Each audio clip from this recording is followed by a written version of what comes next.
The phone rang while the ovens were still warm. That's what I remember most. Not the smell of bread, not the hum of the refrigerators, but the fact that heat was still trapped in the walls when she called, like the place was breathing. I didn't answer at first. I watched the screen light up on the stainless steel table. My sister's name. A video call. I already knew something was wrong. Because she never video called. She liked distance. It made cruelty easier. I wiped my hands slowly on my apron. Flour dust fell like ash. Then I accepted. Her face filled the screen, perfectly framed. Lipstick, sunglasses pushed into her hair. The background behind her was loud. Voices, laughter, the scrape of tools. Someone was breaking something. She smiled like she was already done with me. "I'm standing outside," she said, almost singing. Then she laughed. Not a nervous laugh. "A winning one. I'm taking this space for my flower shop." The words landed, but they didn't explode. They sank. Behind her, I saw it clearly now. Construction helmets. A sledgehammer resting against my bakery's front wall. My wall. She leaned closer to the camera. "Your business is outdated," she said. "Bread is boring. Flowers sell emotion." Another laugh, sharper. "You were just a placeholder." I felt something tighten in my chest. "Not panic. Precision. You'll sign the transfer," she continued, casual, rehearsed.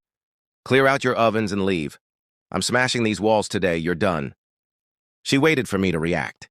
For anger, for pleading, for noise. I gave her nothing. I looked past her face and into the reflection on the screen, my own eyes, calm, focused, already somewhere else. "Sure," I said. One word. Her smile faltered just slightly. People always expect resistance. Compliance confuses them. "Good," she said, recovering fast. "I'll have my lawyer send—" The call dropped. I stood there alone, phone dark in my hand, the bakery suddenly quiet except for the ticking of cooling metal. I didn't move. Because the truth is, she didn't just take my space. She took credit. She took money. She took years of silence I had mistaken for loyalty. And she had no idea that the ovens she wanted gone were never the most valuable thing in the room. I reached under the counter and opened the drawer she had never touched. Inside was a folder. Thin, neat, patient. My plan had started long before the phone rang. She thought this started today. That was her mistake. The betrayal didn't arrive with the video call. It had been fermenting for years. Quiet, patient, like dough left in the dark to rise. I built the bakery with my hands and my name, but the money came from a family investment. That's what they called it. Our parents were gone. She was all I had left. Or so I told myself. Trust is cheaper when you're lonely. At first, she acted proud, posted photos, tagged my location, called it our dream. But there were signs, small things, accounts I didn't recognize, invoices copied on emails I was never meant to see.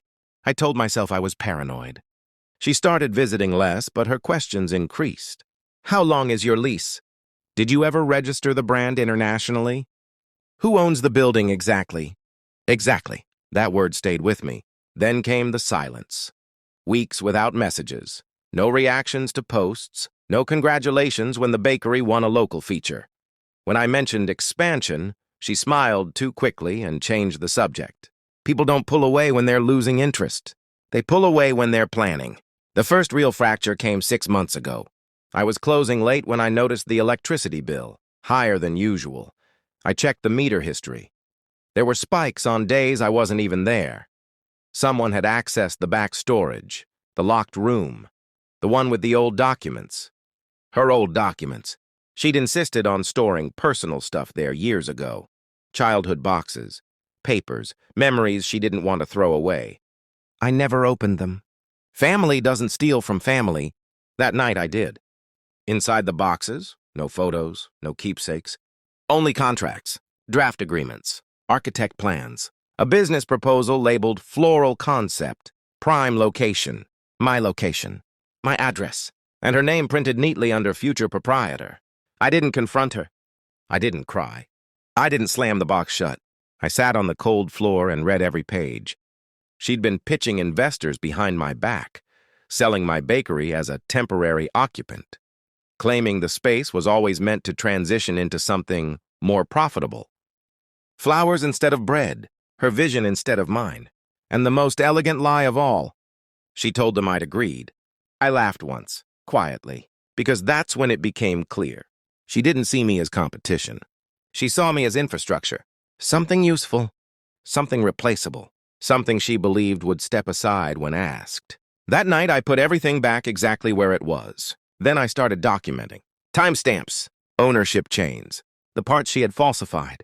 I kept smiling in public, kept baking, kept letting her think she was ahead. Because when someone believes they're winning, they stop checking the ground beneath their feet. I didn't rush. That was the hardest part, moving slowly when everything in me wanted resolution. But haste is loud, and I needed silence. I became predictable on purpose, opened the bakery at the same time every morning, closed at the same hour every night, posted routine updates, smiling captions, nothing ambitious. I let her believe I was tired. Meanwhile, I started tracking the quiet things. The lease first. The building wasn't owned by the family trust like she'd implied. It was held by a shell company. One director, recently changed. Her lawyer's firm address listed twice under different names. Sloppy. I pulled transaction logs from the business account. There it was. Small transfers, spaced out, routed through a consulting label that didn't exist 3 months ago. She wasn't stealing big. She was skimming, testing the edges. I didn't stop it. I wanted a record. I requested copies of old emails from the server backup. Buried threads surfaced. Conversations she thought were gone. Voice notes forwarded to investors. Her voice, confident, dismissive. She's emotional. She'll agree if we apply pressure. Pressure. I practiced hearing that word without reacting. Then I visited the city office, quietly, as myself. I asked about permits tied to my address. The clerk frowned, scrolled, and looked up. There's a demolition request pending. Pending! Filed under her name, filed without my signature. That night I didn't sleep. Not because I was angry, but because everything aligned. The picture sharpened. The betrayal wasn't impulsive, it was engineered. She'd waited until the bakery was profitable, until the brand had traction, until the risk was gone. I wondered how long she'd been rehearsing that video call. I wondered if she'd practiced the laugh.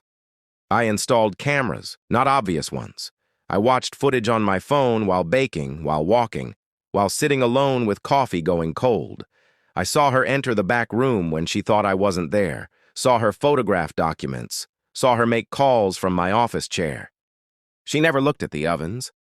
She never cared about the work, only the space. I kept copies of everything, screenshots, audio clips, signed originals. I let the demolition permit move forward. I let the live stream date get announced. Her flower shop page went live, pastel colors, soft music, language about new beginnings. I sent her a message the night before opening day. Everything's cleared. Do what you need to do, she replied with a single heart. That was when I knew. She thought she'd won. And winning makes people careless. The truth didn't arrive with drama. No envelope slid under a door. No call in the middle of the night. It came as a notification, a quiet chime on my phone 15 minutes before her live stream countdown began. Permit status. Approved with conditions. I read the attachment slowly. Every line, every clause. The city hadn't approved her project. They'd approved mine, because 3 weeks earlier, while she was busy rehearsing smiles and arranging imported roses, I had submitted a different filing, one she never thought to check. A historical business protection claim, a heritage use designation, a zoning override tied to food production and community service, filed under my name, backed by 5 years of records. Revenue, employment, tax contributions, and most importantly, proof of attempted fraud. The shell company, the forged consent, the unauthorized demolition request, all attached, all time-stamped, all verified. The conditions were clear. No structural changes permitted, no transfer of ownership recognized. Any attempt to alter the space would trigger an automatic investigation. And the cherry on top, the live stream location she'd advertised, now flagged for inspection. I didn't call her. I didn't warn her. I went to the bakery early and turned on the cameras, not the hidden ones, the obvious ones, the ones she couldn't ignore. She arrived 10 minutes later, radiant, dressed for the camera. A bouquet already in her arms, petals wrapped tight like they were holding their breath. She stopped when she saw me. "You're still here?" she said, confused, annoyed. I handed her a tablet. No speech. No explanation. Just the screen. She scrolled once. Then again. Her face changed, not explosively, not yet. It collapsed inward, like something hollow finally realizing it had no support. "This can't be right," she whispered. I watched her hands shake, watched her mouth open and close without sound. "You said you'd sign," she said, accusatory now, desperate. I met her eyes. "I did," I said calmly. "Everything I needed to." She laughed once, too loud, too sharp. "You think this stops me?" she said. "I'm live in 5 minutes." I stepped aside so she could see the ovens behind me. Still warm. Still working. "That's fine," I said. "So am I." Her phone buzzed. Then buzzed again. Messages, alerts, missed calls from her contractor. She didn't answer any of them, because she was finally realizing this wasn't a misunderstanding. This was a checkmate she'd walked into smiling. Her live stream went live anyway. She didn't cancel it. She couldn't. Too many sponsors. Too many eyes already waiting. I stood just out of frame while she faced the camera, pastel backdrop trembling behind her. The countdown music ended. Hearts floated up the screen. Comments poured in. "Congratulations! So proud! Can't wait to visit." She smiled. It was practiced, but thinner now. "Welcome, everyone," she began, voice bright, brittle. "Today is the opening of a very special space." A city inspector walked in behind her. Yellow jacket, clipboard, no expression. The comments slowed. She froze for half a second, then laughed it off. "Looks like we have an early guest," she said to the camera, joking too fast. The inspector didn't smile. "I'm here regarding an unauthorized demolition permit and a flagged property transfer," he said clearly. Loud enough for the microphone. The chat exploded. "What? Is this part of the launch? Is this staged?" Her eyes flicked to me. I stepped into frame. No apron, no flower, just stillness. "I own this bakery," I said calmly, "and this stream is evidence." Silence. The inspector continued, methodical. "We also have documentation of financial misrepresentation to investors." Her phone began to vibrate violently in her hand.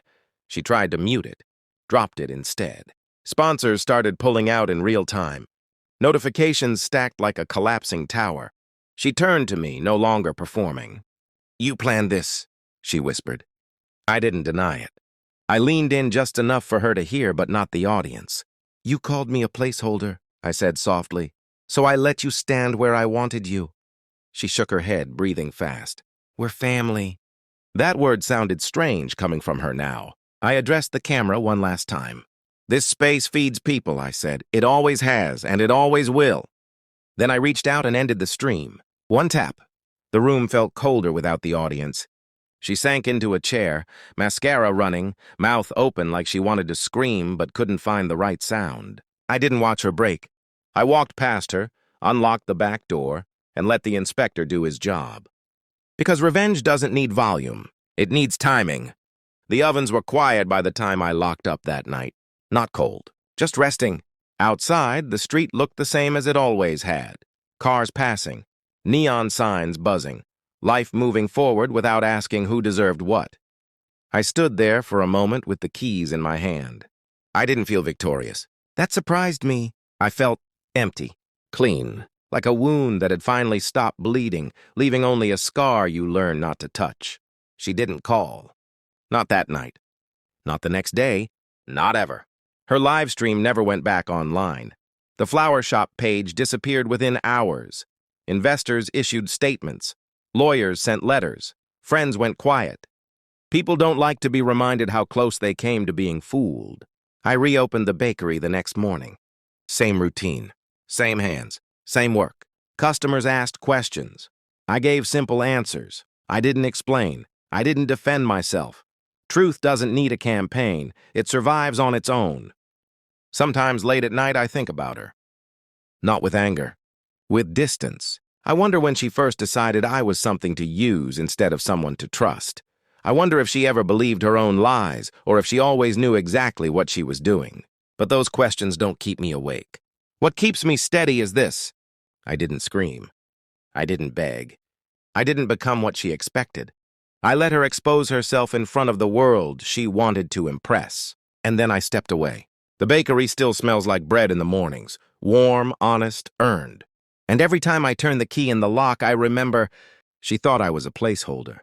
But placeholders are temporary. I was the foundation. And foundations don't argue. They endure. The quiet after exposure is heavier than the moment itself. That's the part no one tells you about. A week after the live stream, an envelope arrived. No return address. Her handwriting, still sharp, still confident, like she believed the paper would obey her. I didn't open it right away. I left it on the counter while I worked. Kneaded dough. Counted change. Listened to the bell over the door ring and ring. I wanted my hands steady when I read it. Inside, no apology. Of course not. She wrote about misunderstandings, about pressure, about how she'd been advised poorly. She said she never meant for things to go that far, as if betrayal has a distance limit. Then the real reason surfaced. She needed me to sign a statement. Just something small, just something neutral, just something that would help her move on. I smiled when I read that part. Move on. She still thought I existed to smooth her exits. That night, I pulled up the last file on my computer, the one I hadn't used yet, the one I'd saved in case she tried exactly this, a timeline. Every transfer, every forged signature, every message where she described me as manageable. I forwarded it to her lawyer, her former investors, and one quiet contact at a business ethics board. Then I deleted her letter. No reply. The next time I saw her was accidental. A month later. Grocery store. Frozen aisle. She looked smaller, not weaker, just reduced. Like someone who had lost the audience that gave them shape. She saw me. Froze. For a second, I thought she might speak. She didn't. She turned her cart around and left the aisle. I stood there staring at rows of identical boxes and felt something settle permanently inside me, not sadness. Finality, that was the moment I understood the real cost of what she'd done, not to me, but to herself. She had burned the only bridge that knew who she was before the performance. I paid for my groceries, went back to work, locked up that night like always. Some betrayals don't end with shouting. They end with avoidance, and avoidance is a kind of admissions. The last time I thought about her, it wasn't with anger. It was with clarity. Winter came early that year. The bakery windows fogged in the mornings. The street smelled like wet concrete and burnt coffee. Business was steady, quietly successful in the way that doesn't make headlines. I liked it that way. One evening, after closing, I stood alone in the center of the room she'd tried to erase. The walls were still scarred where she'd planned to smash them. I never fixed those marks. They weren't damage. They were proof of intent. People assume revenge ends with applause, with relief, with some cinematic release that ties everything into a neat bow. They're wrong. Revenge ends with subtraction. You remove the person from your inner life. You stop rehearsing arguments they'll never hear. You stop imagining what you'd say if you met again. I didn't forgive her. Forgiveness implies a relationship worth repairing. What I did was colder. I reclassified her. She became a lesson, a case study, a footnote in a chapter I no longer reread. Months later, a mutual acquaintance mentioned her name in passing, said she'd moved, said she was starting over, said it like survival was the same thing as success. I nodded. I didn't ask where, because knowing no longer served me. That night, I shut off the lights and stood in the dark, listening to the building settle. Old pipes ticking, wood expanding, the quiet, honest sounds of something built to last. She had wanted spectacle. I had chosen structure. She believed power came from taking space. She never understood. Power comes from deciding who no longer occupies your mind. I locked the door, walked away without looking back. And for the first time since the day she called laughing, I didn't feel like I was surviving something. I felt finished. Not broken, not healed, finished. Like a story that ends exactly where it needs to. Not loudly, not kindly, but permanently.